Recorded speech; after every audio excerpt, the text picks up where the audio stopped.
ஒரு பேட்ஸ்மேன் என்னதான் cricket loss படி அவுட் ஆகியிருந்தாலும், இந்த ஒரு விஷயம் மட்டும் நடக்கலனா, அம்பயர்ஸ்னால கூட அவருக்கு அவுட் குடுக்க முடியாது. அது என்னன்னு கேட்குறீங்களா? அதுதான் அப்பீல். எம்சிசியோட லாஸ் படி ஃபீல்டிங் டீம் அப்பீல் பண்ணாம, அம்பயர்ஸ்னால பேட்ஸ்மேனுக்கு அவுட் குடுக்குற அதிகாரம் கிடையாது.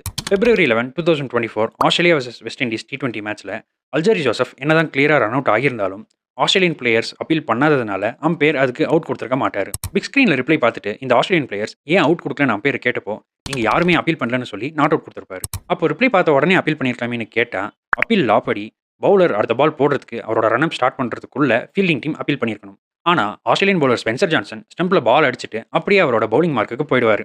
ஸோ அவங்க அப்பீல் பண்றதுக்கான டைமும் முடிஞ்சிருச்சு.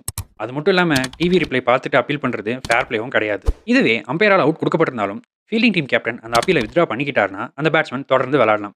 அப்படி ஒரு சம்பவத்துக்காக தான் நம்ம தோனிக்கு ஐசிசியோட spirit of cricket award of the decade கொடுத்தாங்க. அந்த சம்பவம் யாருக்கெல்லாம் ஞாபகம் இருக்குன்னு கமெண்ட்ல சொல்லுங்க.